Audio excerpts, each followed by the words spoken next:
ჩვენს შეხედულებებზე, დამოკიდებულებებზე, წარმოდგენებზე უამრავი ადამიანი მოვლენა თუ ფაქტი ახდენს ზეგავლენას. რაზიან ვიზედ აყრდნობით ყალიბდება ჩვენი ფასეულობები. დამოუკიდებლად ვიღებთ გადაწყვეტილებებს თუ საბოლოოდ ყველაფერი ჩვენი სოციუმის პროდუქტია.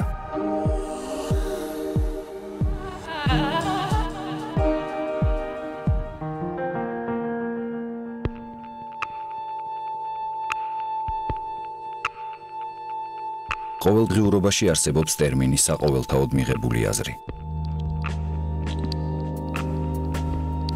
როდის, რა კონტექსტში და ვის მიერ საყოველთაოდ მიღებული ესა თუ ის აზრი, ვინ წყვეტს რა არის საყოველთაო და რა არა.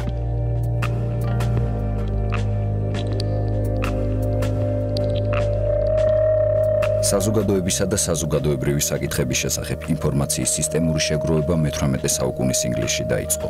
თუმცა საზოგადოებრივი აზრის მეცნიერული კვლევისა და მისი აღმოსხვის დაწყებამდე დიდი ხნით ადრე, მე-4 საუკუნეში ამ ფენომენის გაანალიზებასა და შეფასებას ბერძენი ფილოსოფოსები, სოკრატე და პლატონი ცდილობდნენ.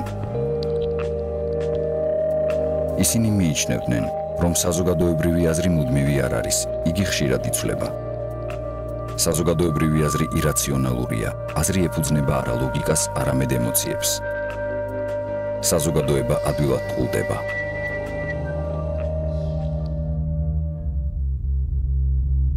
21 საუკუნეში საზოგადოებრივი აზრის ერთ-ერთი მთავარი ავტორი მედიაა.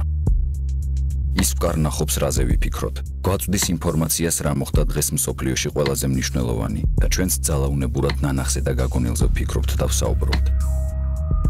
მედია არა მხოლოდ ვკარნახობს, არამედ თავისებურ ზეგავლენას ახდენს თუ როგორ ვიფიქროთ გარკვეული იმიჯების, თემების, სიტყვების, კონტექსტების, აქცენტების შერჩევით. მედია განსაზღვრავს ახალი და მნიშვნელოვანი ამბების რიტორიკასა და შინაარსს.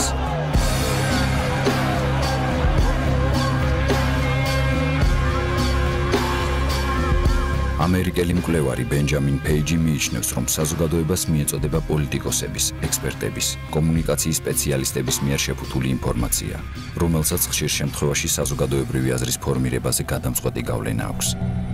მთელი რიგი მკვლევარების აზრით ახალი ამბავი ძალიან პირობით იცნება.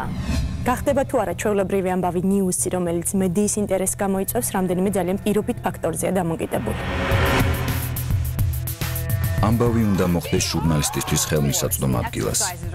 თუ კი ჟურნალისტი არ იმყოფება იმ ადგილას, სადაც მოხდა, ან ხდება რაიმე ამბავი, ეს ამბავი ვერ იქცევა ახალ ამბად. ინფორმაციის წყარო ჟურნალისტისთვის ხელმისაწვდომი უნდა იყოს. თუ კი ჟურნალისტი ვერ ახერხებს ამბის უშუალო მონაწილის, მისი მოწმის ან მისი კომენტირების მსურველის ჩაწერას, გადაღებას, მასთან დალაპარაკებას, ამბავი ვერ გახდება ახალი ამბავი. ამბავი დრამატული უნდა იყოს. რაც მეტად ასახავს ამბავი დრამას, კონფლიქტს, დაძაბულობას, მით მეტია შანსი, რომ იგი ახალ ამბად იქცეს. და ბოლოს, ამბავი უნდა აინტერესებდეს საზოგადოებას. მკვლევარები აღნიშნავენ, რომ საზოგადოებას არ აინტერესებს ამბის ან მოვლენის სიღრმისეული ანალიზი. მას მხოლოდ ზედაპირული ინფორმაციის მოსმენა სურს. ამრიგად ახალი ამბები იქმნება არა თავად ამბის, არამედ აუდიტორიის შეხედულებისა და გემოვნების მიხედვით. ამერიკელი სოციოლოგი დენიელ ბურსტინი ინფორმაციის ამგვარი დადგმული სახით მოწოდება სპეციალურად შექმნილ ფსევდომოვლენას უწოდებს და ამბობს, რომ ჟურნალისტები ძალიან ხშირად არიან ფსევდომოვლენების ტყვეობაში. თუ კი ჩვენ ვაღიარებთ, რომ მიმდინარე მოვლენების შესახებ ვიცით ის, რასაც მედია გვეუბნება, ისმის კითხვა. არის კი ეს ის, რაც სინამდვილეში ხდება. თუ ჩვენ მხოლოდ ის ვიცით, რაც ჩვენთვის სპეციალურად დადგმული და შეფუთული ფსევდოახალი ამბავია.